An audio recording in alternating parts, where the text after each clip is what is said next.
Mr. President, fellow We're live. Rotarians and distinguished guests, I'm throwing a little bit of a curveball at everyone today. Sometimes the best laid plans don't always work out. About 5-6 weeks ago, Coach Wardle's team had him booked for today, and they said there's a tiny chance, it's getting close to the season, he may have a recruiting trip. I emailed to confirm. Unfortunately, Coach had a recruiting trip. He's out of town. But the good news for us is we've got a gentleman here who has known Coach Wardle longer than your wife, right? Did I hear that right? Yeah. So he goes way back with Coach Wardle to the Green Bay days, and it's a treat to get Coach Jimmie Foster, the associate head coach at Bradley basketball. So let me introduce Jimmie here. In 7 seasons at Bradley, on the Bradley sideline as an associate head coach, Jimmie Foster has helped the Braves become one of the most important or improved teams in the country. Now in his 8th year with the program, Foster has seen Bradley grow from a program that won just 5 games back in 2016. It's hard to believe it was that long ago, to back-to-back Missouri Valley Conference champions in 2019 and 2020. Joining the Braves after a successful 5-year tenure at Green Bay, Foster has contributed to a complete rebuild at Bradley that resulted in the program's first back-to-back Valley titles. The Braves captured their first MVC tournament crown in 31 years in 2019 before repeating the same feat the next season and qualifying for the NCAA tournament in consecutive years for the first time since 1954 and 55. Recruiting has been a key aspect of Foster's success as he has built relationships in Wisconsin, Iowa, Minnesota, Memphis, and Georgia, as well as his ties to the junior college ranks and in Canada. And Coach Foster has a unique perspective into the changing of college basketball and recruiting with some of the things that have changed. So I'm really looking forward to his remarks on that. He currently serves on the board of directors for the Milwaukee Coaches Association, leading coaching clinics in his hometown. A native of Milwaukee, Foster was a standout player of Rufus King High School before going on to a successful collegiate career at Kirkwood and the University of South Dakota. At Kirkwood, Foster earned second-team All-America honors as a sophomore and helped lead the Eagles to a pair of ICCAC championships. He also twice was named All-Region 11. After transferring to South Dakota for his final 2 collegiate seasons, Foster was a 2-time All-North Central Conference honoree and was named the league's newcomer of the year in 2001. Foster earned his bachelor's degree in recreation from the University of South Dakota in 2002. Foster and his wife live here in Peoria, and they have 2 daughters, Samaya and Jade. So please give a warm Rotary welcome to Coach Jimmie Foster.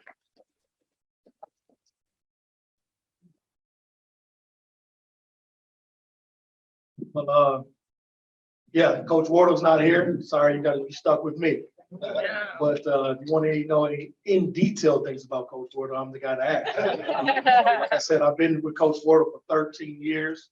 It's been an exciting, fun ride. Me and him are like brothers. So sometimes in the office we will fight a little bit, but it's all for the good purpose of the team. So thank you guys. I think you got set up here. I got the basket there, but I went to the dentist this morning, so I can't eat all that candy, but my kids would definitely enjoy that as well. So, but what's been going on, Bradley basketball, for the last 17 days, we just started practice. We just finished our 12th practice, and our guys right now are eager to play somebody else, honestly.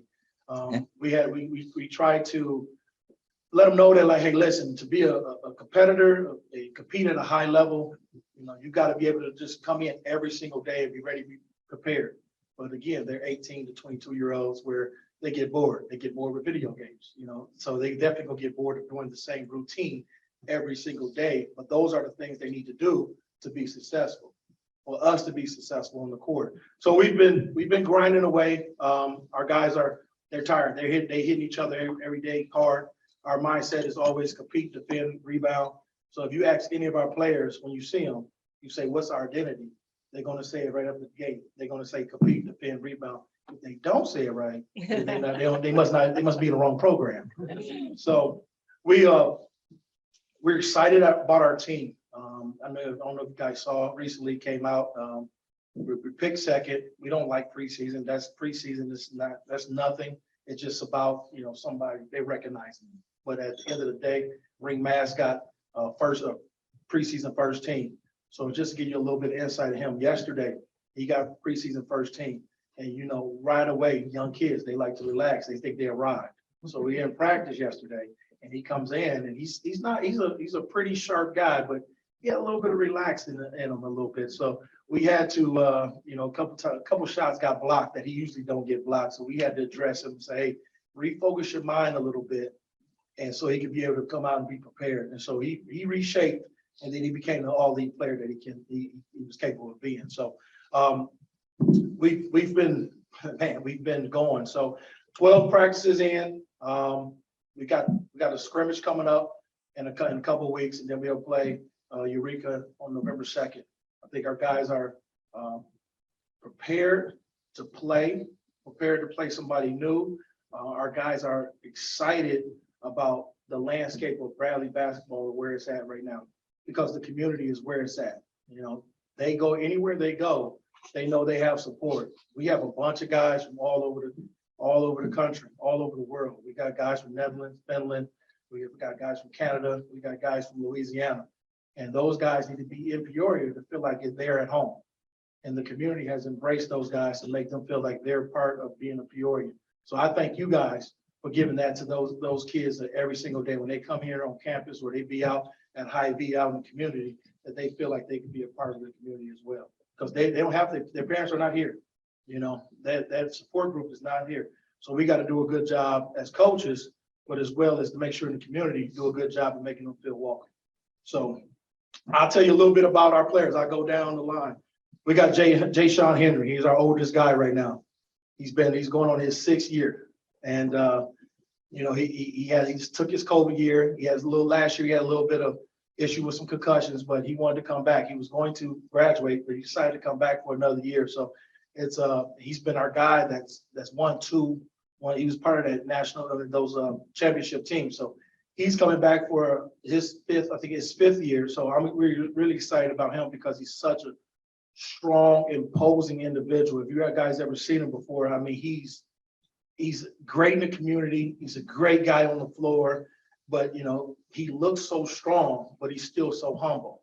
So that's what's great about him. So he's going to give our guys that's coming in, those freshmen, those juniors and sophomores, he's going to give them the aspect of, all right, you can go out and play hard and be physical and win games, but also still be humble. So he's going to leave a legacy. When he leaves here, he's going to leave a legacy for those guys to kind of go on and be better each and every year. Then we got Ville Tevanainen. He's a guy from Finland that's he's coming off injury right now. He just got back. He's been back about 3 weeks. And so he had a little foot injury. He played through it the whole year last year. Now he's coming back. He is ready to go. He's one of our sharpshooters. I really like him because he's our steady Eddie guy. He's the guy that kind of slows it down for some of the newcomers, and he knows what to do. Him and Jay Sean, the 2 guys have won. Those are the guys who experienced winning the championships before. So again, he's another guy that's going to be able to leave a legacy for him. Then we got junior Cody Duke Dean. He's a newcomer, small guy. You guys gonna love him. He's 5'7". So I think my daughter's 6 or 7 years old. She's almost taller than him. But his heart is about big as a 6'4" guy. Yeah, he was a newcomer year at Troy University last year. He's a bona fide leader. He's a scorer. He's going to remind you of some guys. If you remember, like Darryl Brown from years past, he's going to have that type of mentality, but a little bit more personal. He's going to tell you how you feel. He's going to tell other players how you feel too. So he's going to be excited to come out and watch him play. Then the other guy from Louisiana named is Pop Weathers. He's the opposite of Duke. He's quiet, but he's still like the quiet assassin. He's going to go out there and just get a lot of things done. All right, and then we got Malavi Leons, and he played last year. He's another guy from the Netherlands. Made a big jump. All right, now coach has challenged him this year because he didn't make any of the preseason first team, any of that, which don't matter. But he was the most consistent player last year, almost in the league. We never ran a play for him, but he just found ways to get you 12 points, 8 rebounds, and a couple assists. So I'm really excited for him. He's gotten stronger. He's gotten bigger. I'm really excited for him to have this opportunity to have him for 2 more years, so he can be able to show his growth as well. Darius Hannah, kid from Milwaukee, been growing. He was a skinny kid 2 years ago when we got him out of the COVID year, and now he was 17, and he had a birthday in August. I'm saying, you're about 21 now. Usually when you're junior, you turn 21. He's like, no, I just turned 20. I'm like, man, you're still a young pup. You haven't really developed yet. So he's coming into himself a little bit, maturing a lot. We expect to see him do some things different from Rink Mass, which is Rink Mass is the 5, but he's more early. And then you'll have Darius, which will play some 5, but he's more skinny. He can drive and penetrate a little bit more and is extremely athletic. So that's what we got. Then we got a couple of new guys. We got other guys. Gonar Ballou. He's from Denison, Iowa. He's a junior college transfer from DMAC. I wouldn't hold it against him because he played in the same league I played in at Kirkwood. So I had to go. They won a national championship, so I guess I had to go to try to recruit that kid. But then we have he's a 6'6", really strong kid that can is going to dominate a little bit down in the post as well. He's going to be big and burly. So when Rink cannot handle those other big guys, he's going to come in and try to pick up some of those minutes. So you remember the guy last year, we had Ari Boya. He's going to take the place of Ari Boya's minutes. And then we got Christian Davis, a kid from Denver, sharpshooter, transferred from a Division II school.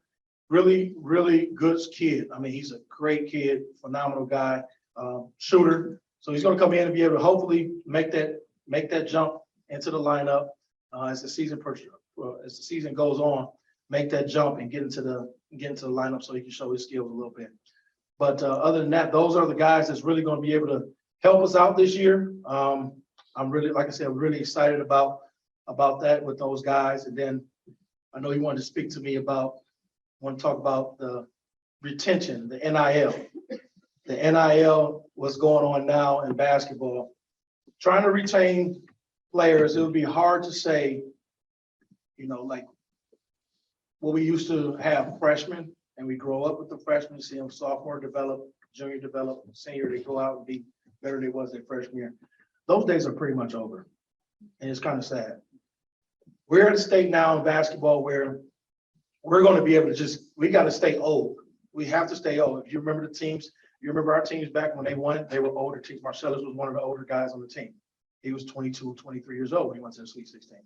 Same thing, Loyola last year was one of the oldest teams in college basketball. The average age right now is 21 and a half that's made the NCAA tournament. So with the transfer portal and the NIL, that's making it hard for a lot of teams. You're stealing guys from, like, we had Terry Roberts last year, and Georgia came in, and Florida came in, and a couple other schools that's going to be able to allow to pay them with the NIL to offer them a little bit more money, well, a lot more money. And so then they will take off and leave, and then we got to go and recruit a lower levels team. So we might have to go to get a guy from the Horizon League or the OVC, or we'll go to Division II ranks as well. And then we'll go to the junior college ranks. So right now, the high school recruiting is really, really limited. So we won't get a lot of freshmen. So right now, we're probably looking at, we're still going to recruit freshmen, but they got to be the right freshmen. They got to be one of the most mature freshmen, because those guys, they're going to be competing against 22 and 23-year-old kids, adults. So we got to make sure that they're the right ones. And like I said, with the NII, with the groups they have going on nowadays, I know you hear about it all on TV. You hear some of these, kids getting 400,000, kids getting 350,000. I mean, those are crazy numbers. I don't know how long that's going to continue to last in the NCAA, but at the end of the day, right now is here. We got to live in it. It's a difficult spot to be in as a coach, just because when you're recruiting, you're out recruiting, and now you got people asking you, like, what can you do? Hey, what can you give me? And it's not about. It used to be about what can you do for them academically, and how can you help them develop basketball, and that's not it. So it's taking a little bit of toll on the recruiting aspects, and we're doing a little bit more digging to see the character of the player, the parents, And now sometimes you're gonna be dealing with agents. And that's that's the name of the game right now. So we have to be strategic. And like I said, with recruiting, and also too, what helps with retention, it's like I said earlier, is the community. You know, our guys identify with the community. Like, nobody likes starting over, you know, and now they have to go learn a new coach. They got to learn a new community. They got to learn a new classroom, how to get to everywhere. So once they on campus and once they with us, we have the advantage. We just got to figure out what means we can deal with to be able to keep them. And that's with working with, you know, the kids' parents, and making sure that they all feel comfortable on what we can do as a whole. Not as I was talking to somebody last night. I said, you know, it's going to take a village. You know, as I say, take a village to raise a child. It's going to take a village to keep our players here as well. And so, because when they go out in these places, in these restaurants, they want to feel the love. You know, and you guys in the crowd at the games is amazing. It's amazing. And so, like, when they feel that, they don't want to leave. I always tell them, I say, the dollars is one thing, but the relationship that you build along this journey is one other thing. And you ain't never gonna forget that.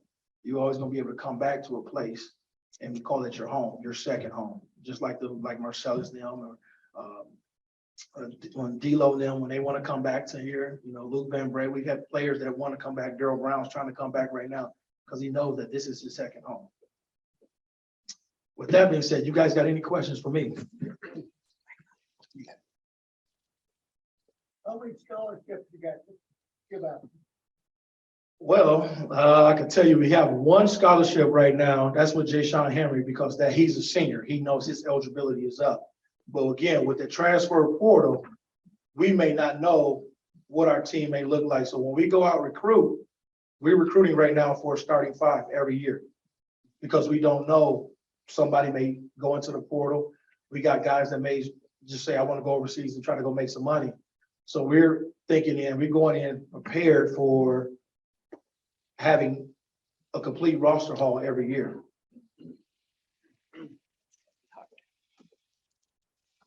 Do you see any changes coming down the road on the portal? It seems like it's changed the entire landscape of the consistency with teams in just the last few years. The portal is unique because I don't know if you guys know this. They won't say this, and they will not say this on TV. But it was last year. It was 900 kids that was in the portal that did not receive a scholarship that went into the portal. It was probably about 3,000 that went into the portal total. 900 students didn't find another school to go to. That's between Division I, Division II, Division III, NAIA, nowhere. They just forgave their scholarship because they thought they were good enough to go transfer into the portal. That was last year. This year was 1,300. So it's a little tricky when you want to make that move. I don't see it changing though because of, you know, NCAA. They want to make sure that, you know, everybody has fair treatment. And so they have the decision to go out and make that decision. So some of the guys that doesn't find anything, they don't find anything. But just they need to talk about that a little bit more because the retention there it's not good. Coach, can you walk us through the day in the life of one of your players from early in the morning till late at night, or not too late at night? You want summer? You want summer day, or you want school day? School day. School day. Okay, so I'll give you Duke Dean's. Duke Dean gets up in the morning. He gets to our office probably about 7:30. He's getting shots up at 7:30 to about 8:30. And then he'll come in and watch film for about a half hour with one of the coaches. A lot of times Coach Wardle likes to take the point guards and watch the film with his guards right away. So he'll watch film for about a half hour and then he'll get something to eat. Usually he'll run over. Everybody loves like Chick-fil-A breakfast and that's on campus. So they run over there. They get breakfast. He goes to class. So let's say this will be a Monday or a Wednesday. He goes to class. He has 2 classes. We have practice at 2:30. So right before he gets out of his class, they'll go to lunch again, get something to eat, come to practice. So we'll practice from 2:30 to 4:30. Then after that, they'll go lift weights. So they'll lift weights from probably 4:30 to about 5:30.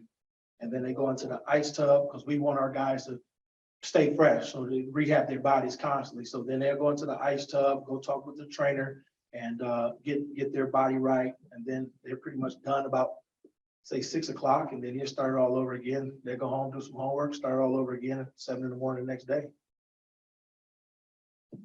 What can we as a Rotary Club do to help your team enjoy the community and want to stay here? I would say just mainly, I mean, when you're around, we could definitely talk about that a little later afterwards, but I mean, really, like when you guys are around and say, just embrace them, you know, just make them feel it as home as much as possible. And, you know, we have good guys. Our guys are high character guys. They love Peoria, and they will embrace everything that you guys are willing to give. I think, just help them, I would say, and also too, I'd say help them grow, you know, on the other aspect. We do so much as basketball coaches and mentors, but sometimes, you know, like what we're talking about here is the real life, after the ball stops bouncing, those things help the guys figure out what they need to do after the ball, help them think a little bit more afterwards it's over, because it's one thing that, you know, they work focusing on school, but we always tell our guys is, you know, you always got to give back. Coach, some of us went to the Harvard of the Midwest, that's Illinois State. I knew that was going to go. Could you tell us a little bit about other teams in the conference who you see challenges with? I know ISU's had a new coach, so what do you see for the rest of the conference? I'm going to take a little bit before I talk to you. I teach at Bradley, so be careful. They have an ISU guy teaching at Bradley. Hey, what's unique about that? We just hired an assistant coach that was at ISU last year. And the only way he got hired was because he brought me into Division I basketball. He was a head coach at North Dakota. So, and he was right down the road. It was an easy transition. He's a great guy. I love him to death. So, no, but the league, oh man, with adding Murray State, UIC, and Belmont, the league has gotten tougher. Now, for your fans, the league has gotten better because you can travel to Nashville rather than going to Evansville. So, but you know, Murray State was last year. They were, you know, one of the top teams in the country. Belmont is always one of the top teams in the country. They're well coached teams.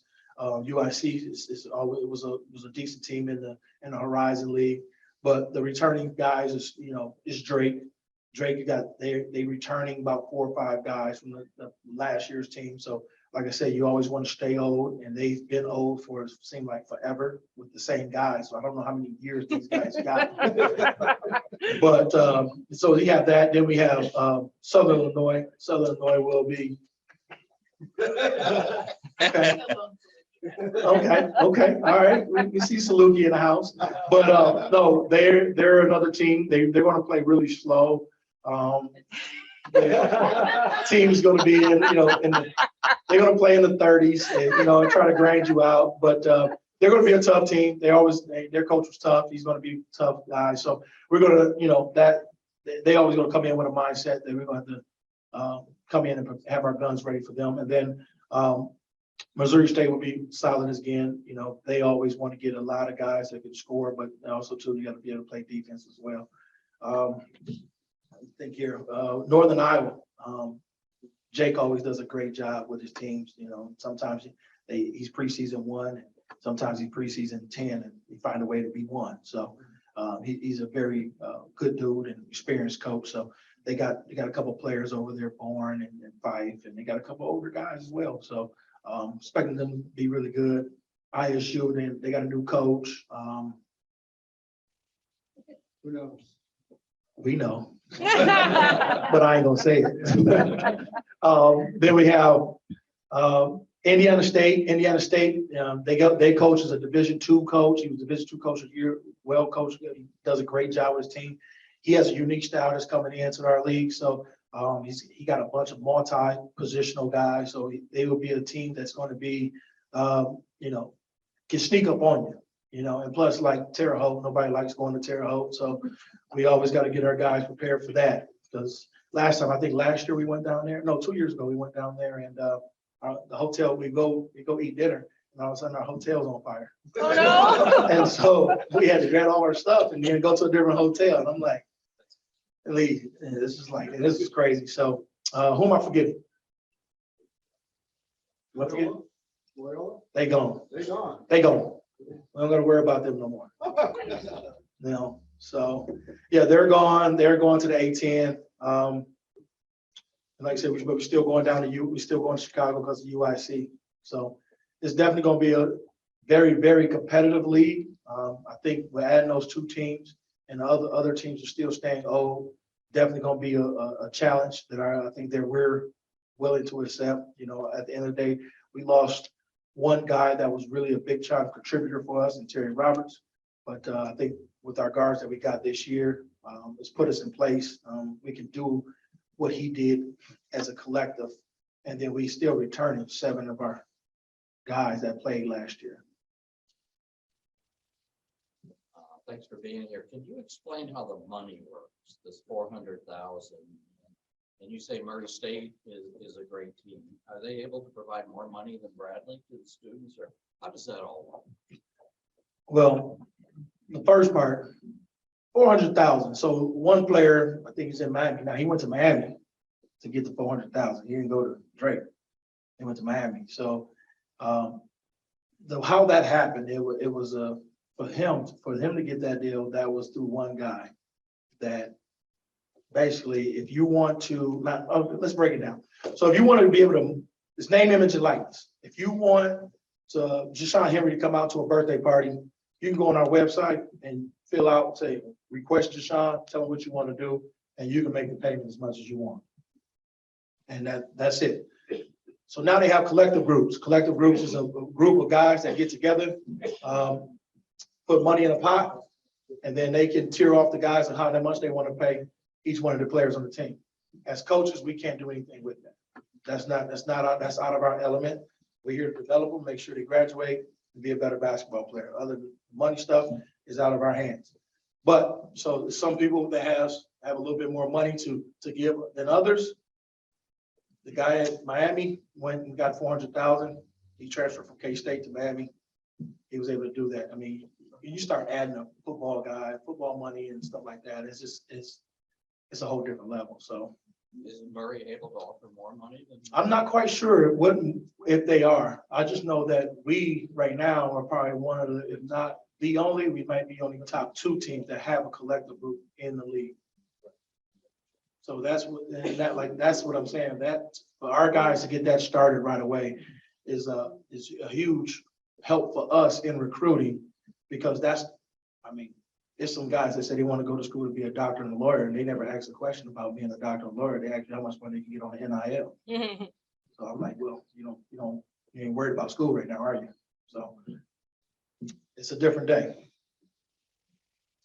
Any other questions?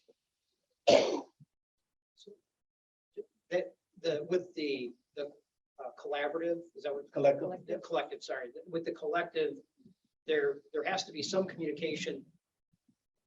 With this process, there has to be some communication in terms of, say, players that are desirable, that'll be a good fit at Bradley. And how is that done above the fray within the framework as it is right now? Well, you can't do anything really until they become a part of Bradley and they sign a letter of intent. But they just want to know the layout, the general layout. What are you doing for your players now? And so then we could be able to explain to them what's going to be done whatever we're doing for our players now is potentially what could be done for you if you arrive at Bradley's campus. So it's they can go out, some guys can talk to some kids at times when they may be around. It's a very, you tread the water lightly because the rules are still the rules, but they're bending so much and we're still trying to figure them out, and they change every other week. And so if one week you can't talk to the NIO, the collective group, and the next week you could be all involved. So it's kind of it's a dicey situation, but we just trying to stay even keeled up through the whole process.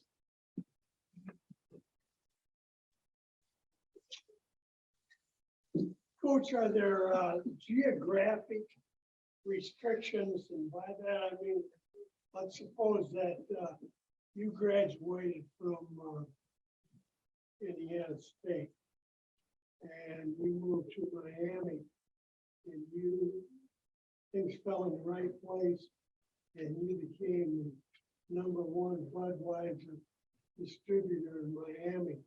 Did you go back and participate as somebody who would offer money to athletes? Absolutely. Okay, so there's no geographic. No geographical, you can be in Australia. If you like Deshaun Henry or Malavai or Duke Dean, you can have them. You can do, honestly, you can even do video messaging. You know, I want you to send a message out to my goddaughter or somebody that's sick, or you can do all that and for monetary cash. And sometimes you can take them out to eat. You can take them out to eat. You say, I would like the number for Pop Weathers. I know he's been to Louisiana, get a little cold, might get a little homesick. I can take him to the house for a meal, or we can go out and eat a dinner. So it's almost like the rules that you kind of grew up with in the 80s and 90s and 2000s, they're all out the door. Well, I know that in years past, being around this, there were some very tight rules. Let's suppose Malvi walks into your office tomorrow morning and says, my aunt who raised me has just been diagnosed with cancer. Can you give me an airplane ticket back home? Right away, Okay. right away. We had a player that, you know, lost his significant other. He lost his father not too long ago. And for him to feel better, or for him to feel comfortable in that moment, he wanted his mother. And so his mother was up the next day. And then he was able to go home, go to the funeral and come back right away. When it comes down to those things, you know, this is student welfare, first of all, first thing that matters. And we can't teach, you know, family first if when something actually happens to your family member, we say stay here for basketball. So like I said, we teach them lifelong lessons, and we got to understand that everybody's going to go through things, but at the same time, you got to understand that we are support. We are here to help you go through it. We all go through it together. Thank you.